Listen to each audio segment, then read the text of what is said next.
will start to look for things that are going well instead of things that are not. Because where focus goes, energy flows. So focusing on what we do well and building that up for ourselves, that is a key component for moving forward.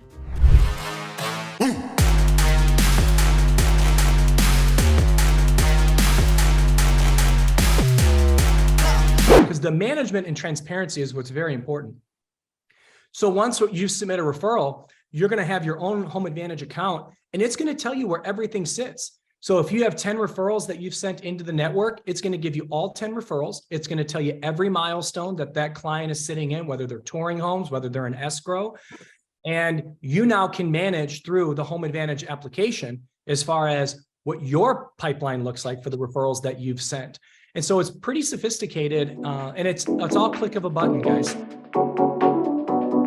Welcome, everybody. I'm so glad that you guys were able to jump in and join us today. I am so excited to introduce Tina Parker.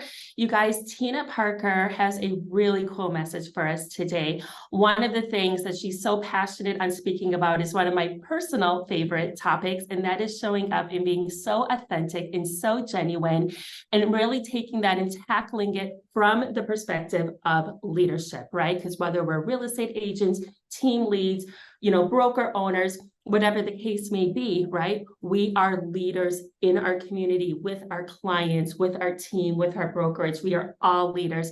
And it takes such a huge step of courage to be able to show up as yourself and to present yourself within that. You guys, she has a really cool history behind her. She is the founder and CEO of Lead Outside the Lines. She is a TEDx speaker. I highly encourage you guys looking her up.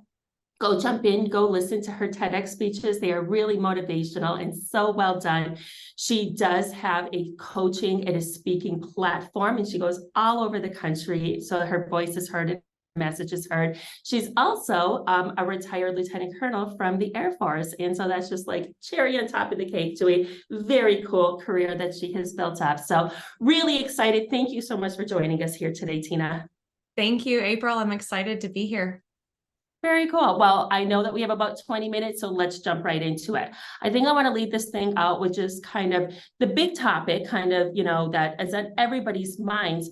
We would love to hear from you. What does leadership mean to you? What should it mean to us as leaders within our community, within our client base, our sphere of influence, our team, our brokerage? What do you see as the biggest positive and the biggest drawbacks of leadership that can either propel us forward into huge success or cause us to hold back within ourselves as leaders? Yeah, such a great question. And I think what's important for us is to start with the definition of leadership, right? Because a lot of people, when we think of leadership, we're thinking of outside of ourselves, leading other people, delegating, strategizing, motivating others. But what we miss is that it starts within, right? We get to lead ourselves before we can ever lead anybody anywhere. And so what I find a lot of times is when people think of outside of themselves leadership, they start with actions, right? I got to change the actions that I'm doing to get a result that I want. And that's not wrong. It's just incomplete.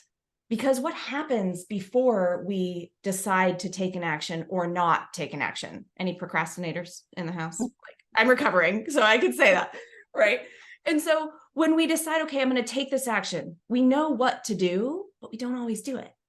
And so I got really curious along my career, and especially in the last 5-6 years, of why don't we do the things that we know we're supposed to do?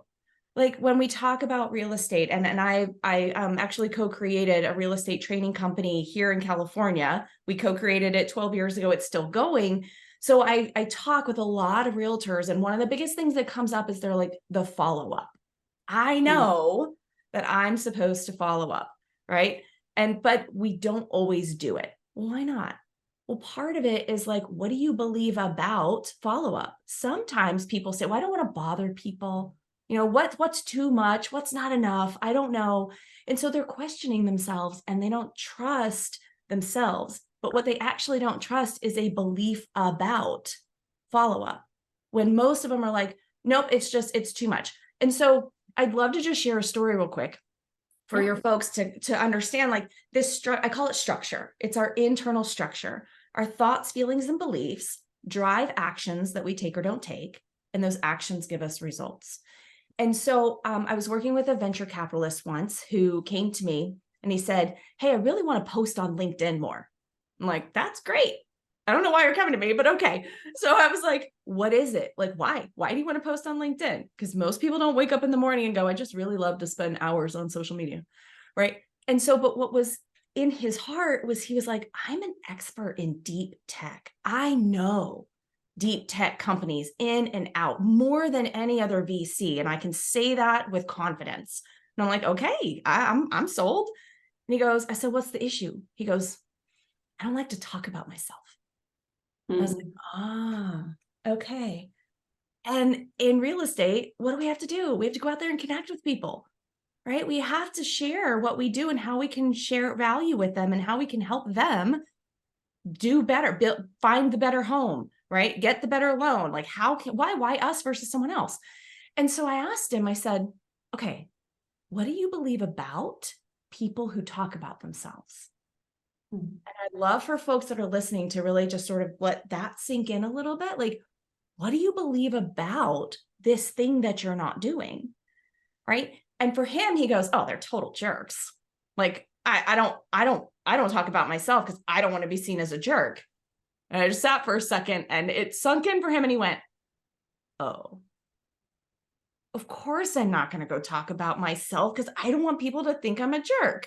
Right. So until he realized this belief was actually holding him back, he just couldn't put himself out there. But once he understood it and he was like, wait a minute, I don't have to talk about myself.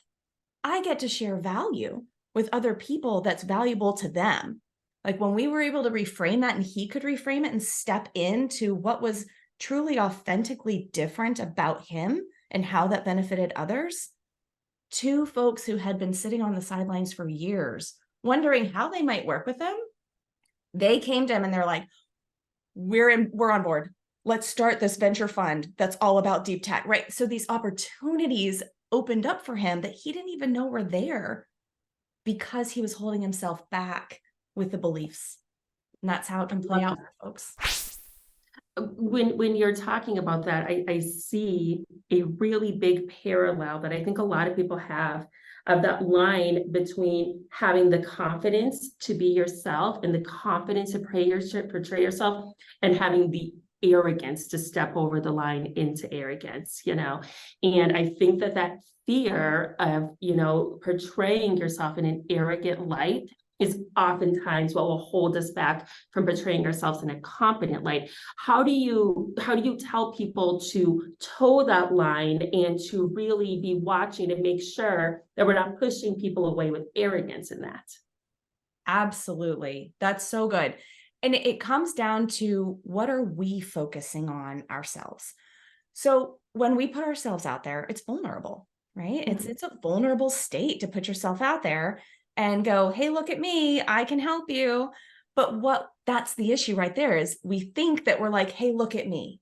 And we think to ourselves, what am I going to look like? How am I going to show up? What are they going to think? And we have the focus on us and it makes us have anxiety and fear around being seen, right? So we get to shift the focus, right? We can go, wait, it's not the focus on me. It's me focusing on them. It's just like with my VC client. He was like, I don't want to be seen as a jerk. Okay, but what's at stake for them if you don't share your knowledge and your expertise with them? What can happen for them, right? And so there's two things. The biggest one is shifting that focus, that we are shifting the focus on how might I bring value to this person? That's the first thing. The second thing is be more interested in them than trying to be interesting, right? And that by itself will elevate your confidence and dissipate some of this anxiety and fear that we feel around being seen. And some of the ways that we can do that, like it's easy to say, go do that, right? And then you're like, yeah, how do I do that? So when you're with them, ask questions, right? You don't have to come in and go, I'm the expert in this, and I know this, and I have this certification, da, da, da. And they're like, that's great. How does that help me? Right? So you know that they're thinking, how does that help me? So just go into that. So how might I help you today? What is it that you're looking for? Why are you looking for that home, that neighborhood? What's important about that for you, right? When you're asking them these questions, they feel important and they recognize that you care about them. Through the questions that you're asking them, you can share your expertise, you can show your expertise because some people aren't asking them these questions. They're just like, yeah, I have these houses. You can go see this. I can take you to these neighborhoods. And they're like, oh, okay. But if you're sitting there connecting with them and asking deep questions about why something is important to them, they feel special, they feel seen and heard and connected with, and they're likely to go with you, even if you haven't given them a whole list of your credentials up front. Yeah, I love that whole line of thinking. That's something that, I speak heavily to it with the team and lots of other people is if you always show up from a place of value and a place of active listening and a place of seeing, what can I do for you in your world? How can I be present for you today? They're not going to forget about the fact that you're a real estate agent within that, right? That aspect of it doesn't go away, but it's so good to take everything from such a me-centric to a very value-you-centric type of a mindset. When we're talking about breaking barriers and what the top, 1% or 20% does differently from everybody else, right? That shifting of the mindset is the most powerful piece I really feel of that. And I think that one of those mind shifts that really needs to be shifted in order to break into being the top 1%, 5%, 10% in your market is having the courage to show up every day from a position of intentionality and value within your business. And there's a million different ways we could break down what that looks like and how we can show up every day. What do you recommend for your clients that you speak to or that you coach to?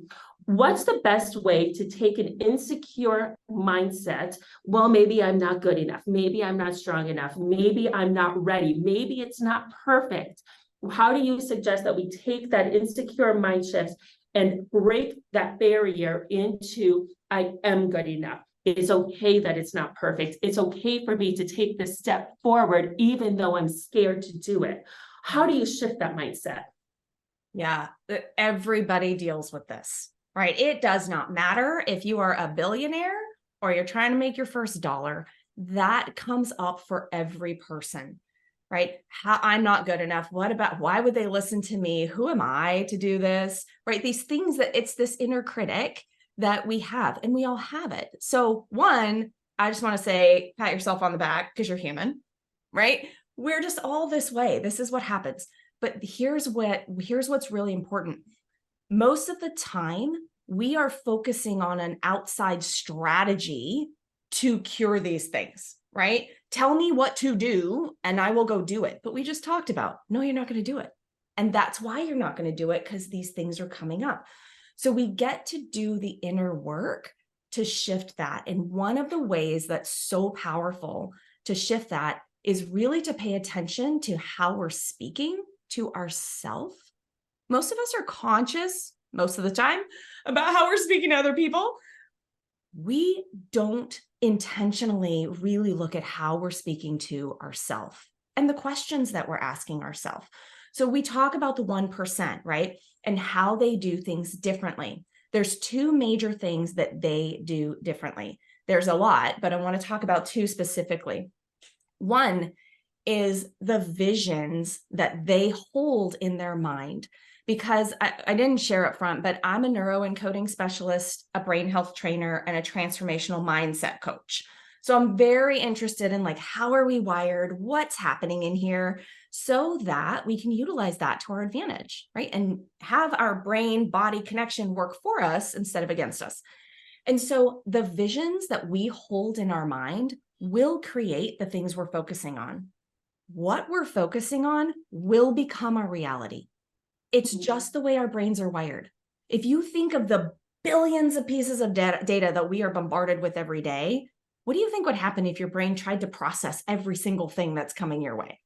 Like we would short circuit, right? It's like, does not compute, does not work. So our brain filters out things that are not within our focus. And a lot of times those things are possibilities and opportunities that can help us move forward, but we don't see them because our brain's like, yeah, that's not important. I'm focusing on this, right? So if I'm focused on, I'm not good enough, why would they listen to me? That's what our brain's going to be focusing on. And your brain's a Google search engine, really. I mean, if you think about it, your brain is like the ultimate search engine. What you put in is what you get out. Yeah. And so if the questions that we're asking ourselves are, why would they listen to me? I'm not good enough. I don't have this degree. I don't have this experience. This is your brain giving you answers to your question. Yes. All right. We get to shift the question and go, what do I bring of value? Well, then your brain's like, oh, well, you've helped so-and-so do this, and you help them do this, and you know this that can bring them value, right? So we are shifting what we're focused on, one, because of the visions that we hold in our mind, because our brains think in images, it's just the way we work, and the questions that we're asking ourselves, right? And case in point about this, how many times have you been working on a project, working on something, and 99 things go right, but one thing goes wrong? Yeah. What do we focus on? The one thing. The one thing, right? And it's like, whoa, wait a minute. So we're naturally wired to ruminate on the one thing so that we can fix it and it won't cause us harm. Yeah. Well, there's no fixing. When we focus on creating what we truly want in life through the vision that we hold, through the questions that we're asking, which unlock possibilities and then give us clarity on actions to take, that is the direction that we want to go. It's not the way your brains naturally go, right? But neurons that fire together wire together. So the more that we're intentionally doing it, the easier it becomes. So it's not super simple to do it all the time, but it's a practice that we can put into play more consistently. I love that. One of my favorite sayings is, a vision without a plan is just a dream, right? Yes. And it's true. It's true no matter if we're trying to build out a business plan for 2024, if we're trying to come up with a new lead generation technique, right? Whatever it is that we're trying to break into, if you don't have the plan and if you don't have the, consistency behind it, right? It's just going to kind of become a vision and fall, or a dream and fall by the wayside, and so really love where, you've kind of gone with all of that on that side of it.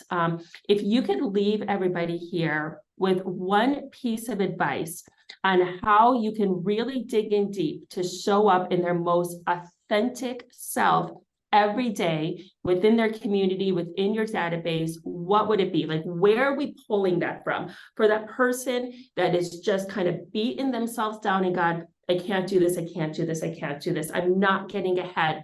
Where do we dig from to pull out the confidence to really step forward? Yeah. So there's an exercise that I share with a lot of my clients. And at first, people are like, oh my gosh, I don't think I can do that. But you can. I would say, sit down and write out 50 accomplishments in your life, 50. Most of us can get to about 20, 25, right? Maybe 30. And then we go, oh my gosh. But I want folks to really think about focusing on what you do well, what you do well, and not right. Like the language we use is really important. Right for one person is not right for someone else. And we can get stuck in this either or, right or wrong. That will keep us stuck, right? But if we see, what do I do really well? Maybe I connect with people really well. Maybe I help people make decisions really well. Maybe I help people decide what's most important for them. Like whatever it is that you do well, write it down and keep looking back at that and focus on what you do well. That changes the neurochemistry in your brain. It changes the way you approach things. It changes what you look for. We will start to look for things that are going well instead of things that are not. Because where focus goes, energy flows. So focusing on what we do well and building that up for ourselves, that is a key component for moving forward. I love that. And it really goes hand in hand. Anything that you read about, top level leadership, wanting to become a multimillionaire, anything like that. I think that from what I've seen, and I know Tristan's a huge, proponent of this as well. Wake up every morning with gratitude. Write down 3 things, 4 things, 5 things. Have a notebook right by you and jot them down on the daily, right? Yes. And that really is one of the huge mindset shifts that we see in successful CEOs, that we see in really powerful leaders like yourself, like Tristan, whoever the case may be, right? And I think that it starts with getting that mind in the right spot every day, first thing when you wake up, and starting with gratitude. I'd love to, if we have a minute, to just touch on that a little bit, because that is a huge point. I want to share a story with your folks. As a brain health trainer, we look at brain SPECT scans to see how the brain is functioning. And very quick story, because I know we have like 30 seconds before we go into Q&A. But there was an author who was writing a book about the power of appreciation. And she wanted to see, what does her brain look like if she's meditating in gratitude? Like, how is it functioning? How is it going? Right. And so she went to Dr. Daniel Amen, whom I'm certified through, and she said, this is what I want to do. He said, okay. So they did a brain SPECT scan, and she got to see her cerebellum, which is back here. It holds more than 50% of the connections to the neurons throughout our body that cause us to be in fight, flight, freeze, or rest and restoration and clarity, right? Both sides. And so it was working really well. It was white and fluffy, and it was just like, okay, this is great. So she had access to more of her memory, her coordination, what she already knew, right? Memory, how to put things together to solve problems. That was working really well. Then she said, well, I wonder what it would look like if I was meditating in all the things I'm fearful of or worried about. Right. And I know I can't see anybody on here on the webinar right now, but if you find yourself stuck in fear and worry and anxiety and doubt during the day, this was what she wanted to know what it looks like. And I'd love to share with you all, if I can just share screen for 1 second. Oh, it's not enabled. That's okay. If you're able to enable it, I can share with you what her scan actually looked like. Oh, that'd be cool. Because it was pretty fascinating to see that a part of her brain actually shut down. When we're in fear and worry, parts of our brain shut down, and we're not functioning well. We are not able to, hold on, I'm going to take this real quick and so I can show everybody. So we're not able to function at our best, right? And so what that means for us is we're starting behind the power curve before we even start the day, right? And so when we talk about making sure that we are in gratitude throughout the day, this is why it's so important. Can you see this brain SPECT scan right there? Yeah, absolutely. Okay, great. And so what happens is the cerebellum, this part that has the green arrow, you can see was white and fluffy. Everything was working really well, right? She's able to process information faster.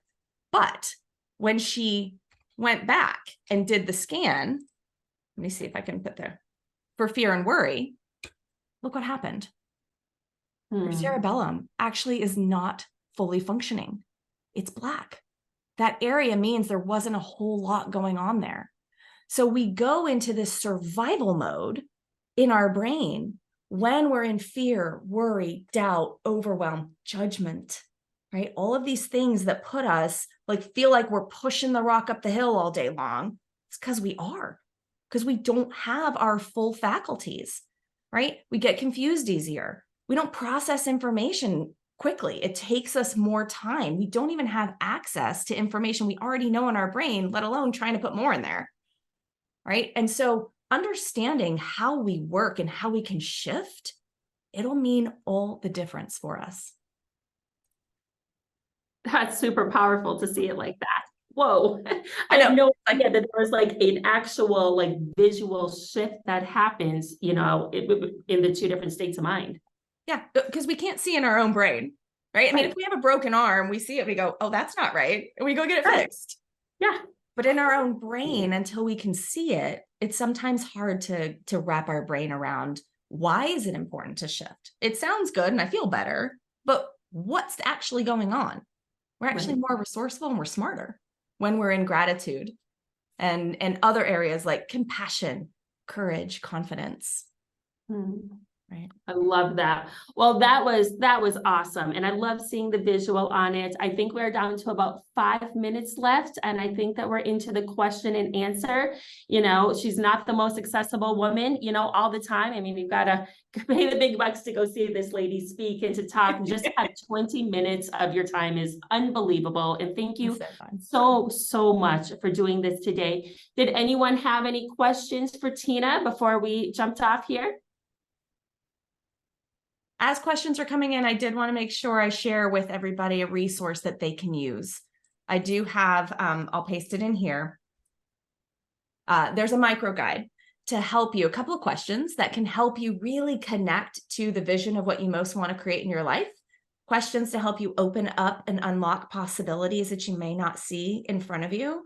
And then questions to help you take those next steps. Even if it's one simple small action, you'll gain more clarity with one step, which will give you more confidence, which creates more courage. It's like this big cycle.